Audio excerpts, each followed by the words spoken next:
Welcome back to Japanese religion. In this video, we're going to look at Japanese religious practices in both Shinto and Buddhism. There's a concept in Japanese called ryaku, which could be translated as benefits. So there's an idea that when you go to visit a shrine or a Buddhist temple, it can be for like a practical purpose. So you could expect some benefit, like to be healed of a disease, to find a marriage partner, to do well on an exam even. You can see this is a omamori or amulet from a Shinto shrine dedicated to the kami Tenjin, who's the god of study and scholarship. And so if you pray to Tenjin and make an offering, then he may help you do well on your exams. And so the fact that you can have this attitude of going to a shrine or temple for some specific practical purpose is part of the reason why a lot of Japanese still engage in Shinto and Buddhist customs, even though they don't really identify as members of a religion, perhaps. That, and it's just a part of the culture to a large extent. But the concept of ryaku kind of can allow people to participate in the religion without having to, say, commit themselves fully to it. I mean, it's something done by devout people as well, but it's a kind of a concept of culture. Another way of thinking about it is you can pray to a kami just for luck or good fortune, and that's kind of like a common practice. So, a lot of Japanese people do visit Shinto shrines, and there are some basically rules of etiquette or how you behave when you're at a shrine. So Shinto is an orthopraxy more than an orthodoxy. It's a set of customs for how you should act with regards to the kami, how you should venerate them at shrines and at festivals. So if you violate the kind of the rules of going to a shrine, that's seen as disrespecting the kami. So there are different names for shrines in Shinto. The most common is Jinja. You can also see Jingu and others. So the general pattern is when you go to a shrine, you first stop at what's called the water pavilion, where there'll be some running fresh water, and you can use a dipper to cleanse your hands and then your mouth. And then you can enter the rest of the shrine. So you go up to where the altar is, the Kamidana, and you can make an offering in an offering box. This is more just a ceremonial offering. People often throw in a 5 yen coin, which is not especially valuable per se, but it's because the 5 yen sounds like a fortune, so it's regarded as a good amount to donate. And then there's a specific way that you pray. So you bow, and then you clap, and then you pray, and then you bow again. It can vary a bit from shrine to shrine, the exact local custom, but that's the general pattern. And often it's very common to not just make the kind of ceremonial offering of 5 yen, but to purchase an amulet from a shrine that would be more expensive. These are omamori, and these can have specific purposes like protection, healing, etc. And each shrine has its own omamori based on the kami there and kind of what their sphere of influence is, their area of control, or what they're the patron of or the protector of. There are many different types of shrines. In addition to the larger ones, you see smaller roadside shrines called hokora. And these are things that are just kind of like little, they look like Thai spirit houses. They're little like boxes you can see along the sides of roads or even trails. And people who pass them, may bow and clap and pray, and maybe even give like a fruit or incense offering to the kami. And those can be found really throughout Japan. So let's talk a bit about Shinto clergy. So a Shinto priest is called kanushi, and these maintain the shrines and perform ritual ceremonies honoring the kami. They also have other functions like at festivals and presiding over Shinto weddings. Originally, they appear to have been shamans and spirit mediums, so people who had a reputation for being able to communicate directly with the kami and perform miracles or wonders as a result of this. Nowadays, their role is mainly ceremonial and administrative. There are also female kanushi. There is another type of Shinto clergy called miko, which is often translated as shrine maiden. So these are assistant priestesses who often participate in cleansing or purification rituals and also in Kagura or sacred dances. They too were originally regarded as female shamans or spirit mediums. So that's probably their origin. But nowadays they have this mainly ceremonial role. Now, there used to be a wide variety of customs for how you could become a priest. Like it could vary from shrine to shrine, the way they designated people as uh, basically the successors of the current priests or people who would perform the same functions. But nowadays, there's a more centralized process administered through the Association of Shinto Shrines. This is a voluntary association. It's not something that has legal authority over all the shrines, but most of the Japanese Shinto shrines joined this after the end of World War II. And in any event, they basically qualify most, if not all, of the Shinto clergy. So they basically designate certain programs at a couple of Japanese universities that you can go to get trained to be a kanushi, or you can pass a qualifying exam. And so this has created some deal of regularity. Now, most Shinto priests, they take this as a second job, or they may be retired. They don't earn a lot of money as priests, despite the fact that they do a lot of work. So it's very much a thing that takes a lot of passion and dedication. My understanding is there has been a decline in the amount of young people interested in going into this calling. I mean, there are many people who get trained each year at these universities, but I don't think it's enough to staff all of the Shinto shrines that exist in the future.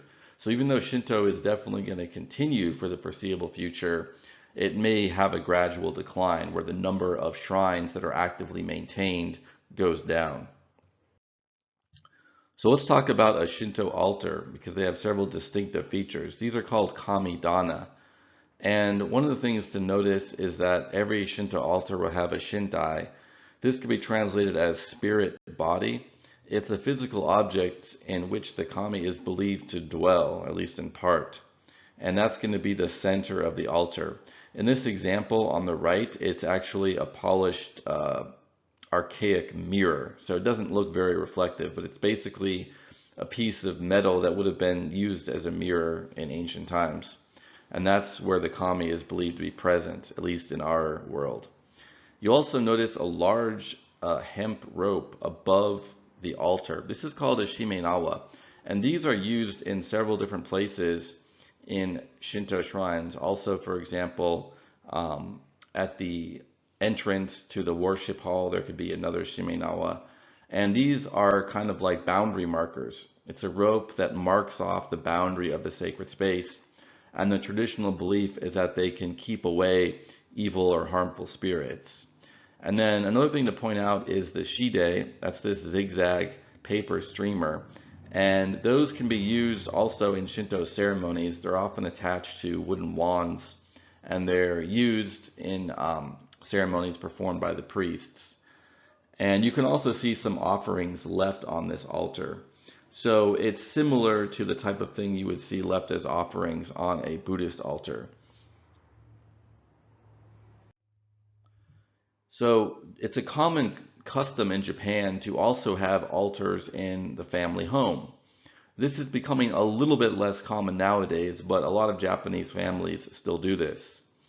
Butsudan is a Buddhist altar where it honors Buddhas, but also the ancestors. So there's ancestor veneration in Japanese religion, influenced by Chinese ancestor veneration, although there may have been a similar custom already in Japan before the Chinese influence. It's definitely been influenced by Confucian ancestor veneration, but it's been kind of combined with Buddhism, because Buddhism is the main religion that was associated with the afterlife. Shinto had kind of vague beliefs about the afterlife. There's an underworld where all the ghosts go to, or all the deceased people, and that's about it.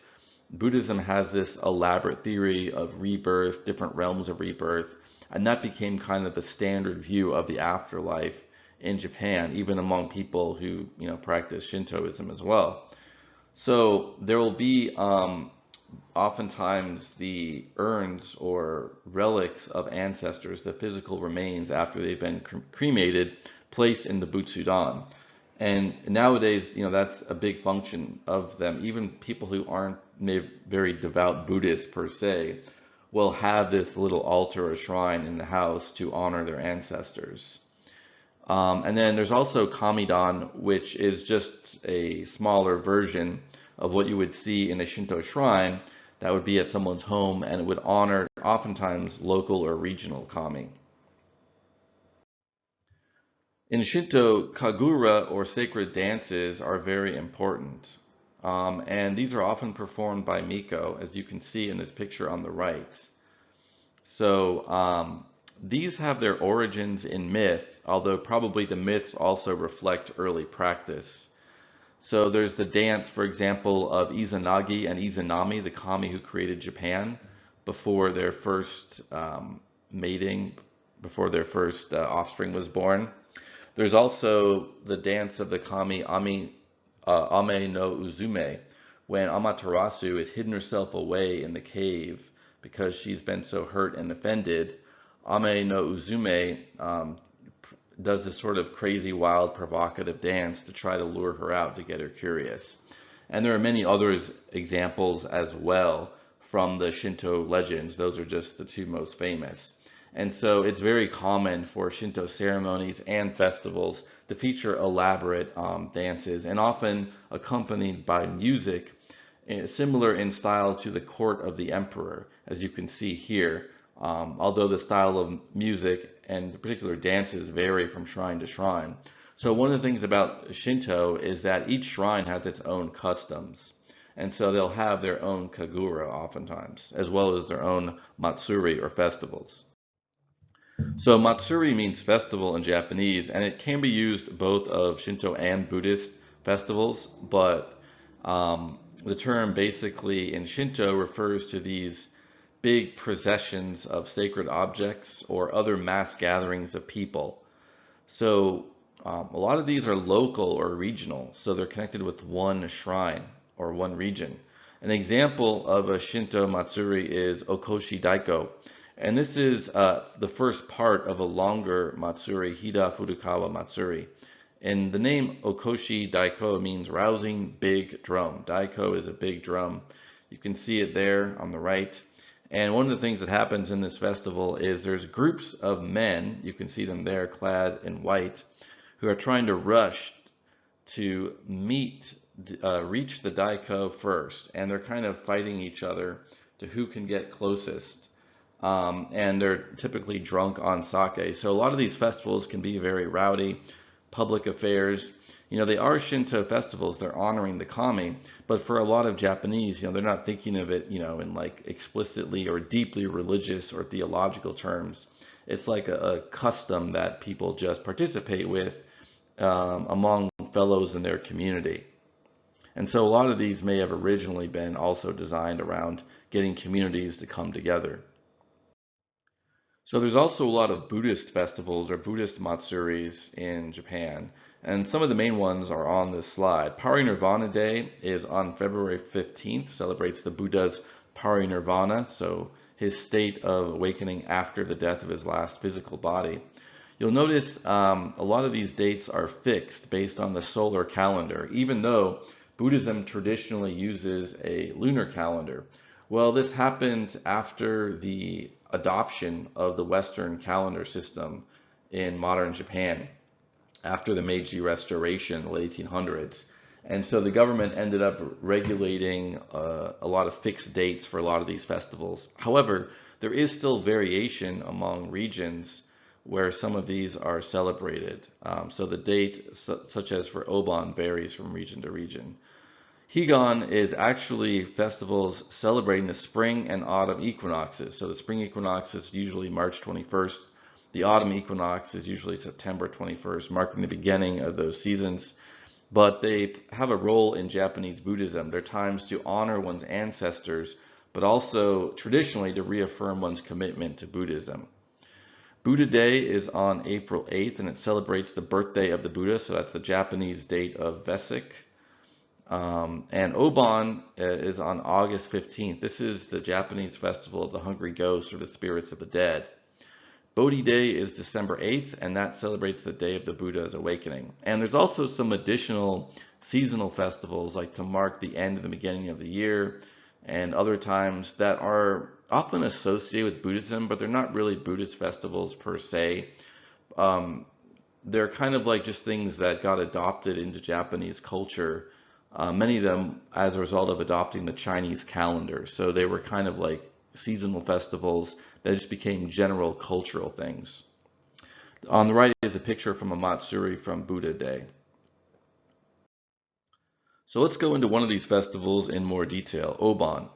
So this honors spirits of the dead. It's usually on August 15th, although the date varies. It can also last for several days. And one of the customs is to give offerings to one's ancestors, but also ghosts in general. It's connected to the Buddhist belief in pretas, or hungry ghosts. And there is a reference to this in the Buddhist scriptures where the Buddha recommends giving offerings to these ghosts to ease their suffering in their unfortunate realm of rebirth, the realm of ghosts. And there's also a lot of dances, though, that are done. These are regional, and so they vary from region to region, but they're done to welcome the spirits. You can see on the right a picture from the Awa Dance Festival in Tokushima. Another really big custom is to have fires, bonfires, and also lanterns that are regarded as guides for spirits back to their permanent abodes or dwellings. And there's also a custom of erecting a temporary spirit altar in front of your family's butsudan. And this is a way of honoring your ancestors. And another really important custom is visiting and cleaning your ancestors' grave, which families often do together. So Shinto weddings traditionally are the most popular, although nowadays they're a bit in decline.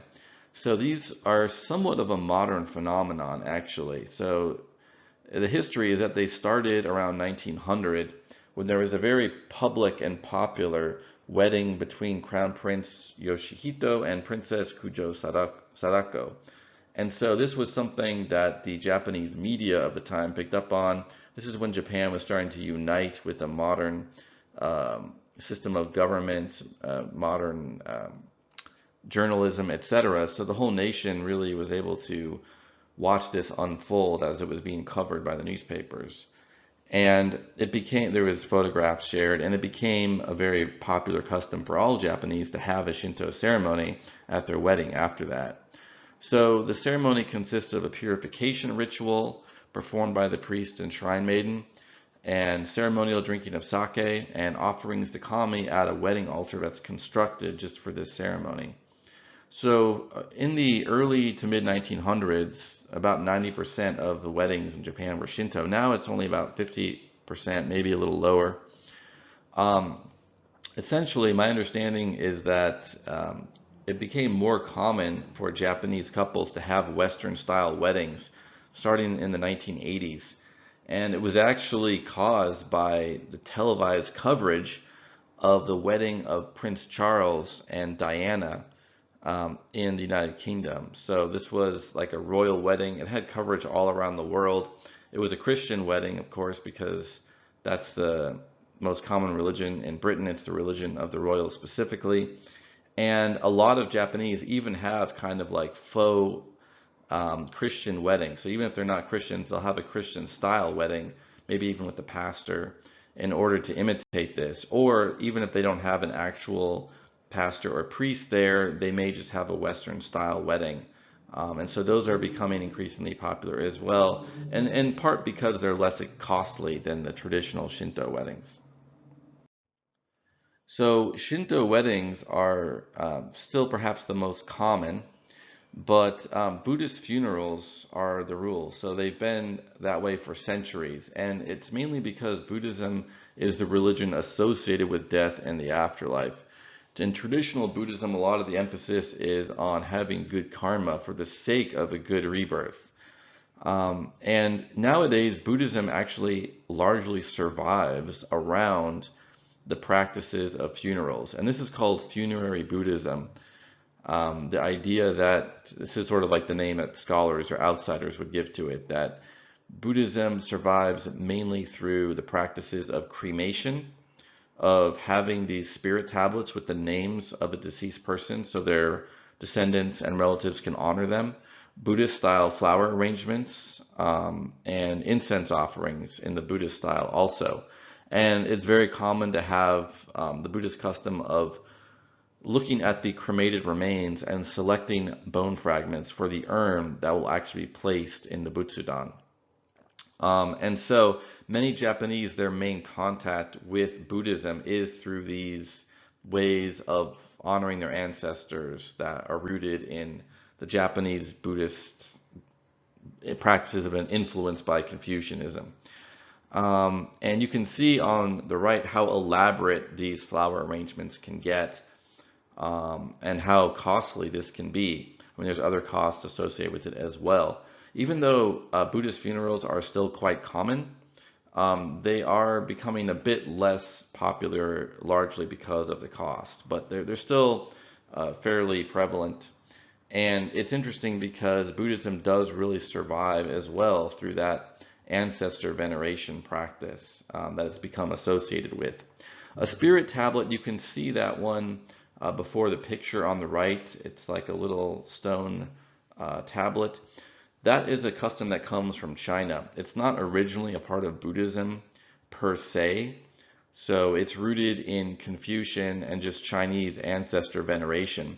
You write the name of a deceased person on the tablet, and they're basically believed to either reside there, or at least it's the physical representation of the ancestor, and so that's what you pray to. They also have spirit tablets for kami or other spirits, but they're common in ancestor veneration in Japan.